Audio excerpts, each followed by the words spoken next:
আর বাবা যদি ওরকম হয়, ন্যাংটা বাবা, দয়াল বাবা, নিজেই কোনোদিন নামাজ পড়েনি, তাহলে ওকে তো আগে টেনে নিয়ে জাহান্নামে যাবে, ওই কি সুপারিশ করবে? আরে ন্যাংটার দাম তো দুনিয়াতেই নাই, আল্লাহর কাছে কি থাকবে? এটা তো কমন সেন্সের ব্যাপার। আজকাল শোনা যায় কিন্তু এরকম, আপনারা শুনেছেন কিনা বলতে পারবো না, আমি শুনেছি ন্যাংটা বাবার কথা। তো কিয়ামতের ময়দানে আল্লাহ যে হিসাব নেবেন, দুনিয়ার বুকে তার নমুনা দেখাই দিয়েছেন যে হজে যাও, হজে যদি যেতে না পারো তাহলে হজের যারা হাজি সাহেব আছে তাদের গিয়ে শুনো অথবা তাদেরকে দেখো। তারা এসে গল্প করবে যে ওইখানে আমরা 5 দিন ছিলাম, হজের কাজ চলছিল। অথবা যারা হজে তাবাত্তু কি কিরান করতে চায় তারা তো শুরু থেকেই এরাম বেঁধে থাকে 10 দিন, 15 দিন, 20 দিন।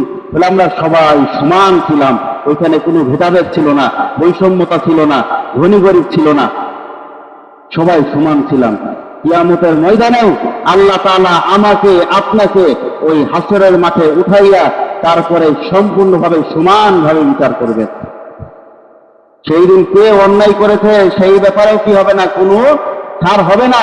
কেউ যদি ভালো কাজ করে থাকে সেই ব্যাপারেও কি হবে না, তার প্রতিফল দিতে আল্লাহ তাআলা কুণ্ঠনাবোধ করবেন না। ফামান ইয়ামাল মিসকালা যাররাতিন খায়রান ইয়ারা, কেউ যদি ভালো কাজ করে থাকে তার কিঞ্চিৎ পরিমাণ আল্লাহ তাআলা ছাড় দিবেন না, তার প্রতিদান দিবেন। ফামান ইয়ামাল মিসকালা যাররাতিন শাররান ইয়ারা, আর যদি সেই সময় দুনিয়াতে কেউ একটা সামান্যতম ক্ষুদ্রতম কোনো খারাপ কাজ করে থাকে তাহলে আল্লাহ তাআলা সেই ব্যাপারেও ছাড় দিবেন না, ধরবেন। আজ আমরা কি করি? জনগণের টাকা, মানুষের টাকা, এক ভাইয়ের টাকা হক মেরে খেয়ে ঘাড় ফুলাইয়া বেড়াই। আমি যত বড় চাঁদাবাজ, আমার দাপট, আমার দাম তত বেশি। কথা বলেন ঠিক কিনা? আমাদের সমাজে তো এরকমই হয়, যার যত কি আছে, চাপার জোর আছে, গায়ের জোর আছে, চাঁদা আদায় করতে পারি, মানুষের হক মেরে খেতে পারি, সেই হলো এই সমাজের সবচেয়ে দাপুটে। একবার চোখটা বন্ধ করে দেখো, কিয়ামত কায়েম হোক, তখন তোমার দাপট কোথায় যায়? আজ যেমন হজের মৌসুমে মানুষ হজ করতে গিয়ে দেখেন ধনী গরিব সবাই সমান সাদা কাপড় পরে আছে, কিয়ামতের ময়দানে ওই সাদা কাপড়ও জুটবে না। আপনি যেই হন না কেন, আমি যেই হই না কেন, আমি ইমাম সাহেব, আমারও সাদা কাপড় জুটবে না। আমিও থাকবো উলঙ্গ অবস্থায়, আমার মুসল্লি তারাও থাকবো উলঙ্গ অবস্থায়। হিসাব আল্লাহ পরিপূর্ণভাবে নিবেন, তারপরে আমার ফাইসালা করা হবে। ফাইসালা হয় জান্নাত না হয় জাহান্নাম। ওইখানে কোনো সুদ দিয়ে কাজ হবে না যে আল্লাহ ক্রমবৃদ্ধি আকারে আপনি আমার কাছ থেকে কিছু নিয়ে নিয়েন, ঘুষ দিয়ে লাভ হবে না। ওইখানে ওই পাপ্তি আর মামু দিয়ে কাম হবে না, কারণ ওইখানে কি নাই, একমাত্র সুপারিশ চলবে আল্লাহর। আল্লাহর হলো মাফ, ক্ষমা, দয়া, সুপারিশ চলবে আল্লাহর রসুলের।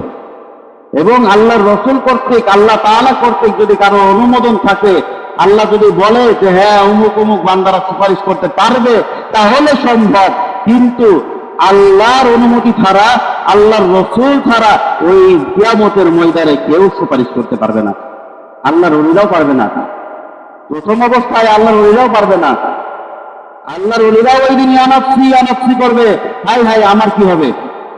মুরিদদের কথা বাদ দেন, আল্লাহর ওলিরাই তো বলবে আমার কি হবে, আমার কি হবে, ইয়া নাফসি ইয়া নাফসি ইয়া নাফসি। একটা মাত্র শব্দ ওই দিন ব্যতিক্রম শোনা যাবে, সেইটা হলো আল্লাহর রাসূল সাল্লাল্লাহু আলাইহি সাল্লামের। তিনি বলবেন ইয়া উম্মতি ইয়া উম্মতি ইয়া উম্মতি, আমার উম্মতের কি হবে। তাছাড়া রবিরা পর্যন্ত বলবেন ইয়া নাফসি ইয়া নাফসি। আর এখানে আল্লাহর ওলিদের একটা ক্ষমতা বা কতখানি, আল্লাহ নবীর চেয়ে তো আর বেশি না, সাহাবা ইকরামদের চেয়ে তো আর বেশি না। আর বাবা যদি ওরকম হয়, ন্যাংটা বাবা, দয়াল বাবা, নিজেই কোনোদিন নামাজ পড়েনি, তাহলে ওকে তো আগে টেনে নিয়ে জাহান্নামে যাবে, ওই কি সুপারিশ করবে? আরে ন্যাংটার দাম তো দুনিয়াতেই নাই, আল্লাহর কাছে কি থাকবে? এটা তো কমন সেন্সের ব্যাপার।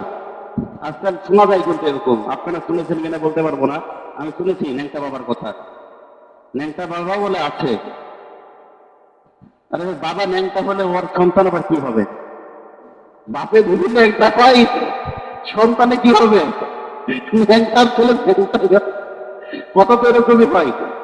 ন্যাংটা আবার বাবা হয় কিভাবে? আল্লাহ, আল্লাহ তাআলা আমাদের সঠিক বুঝ দান করুন।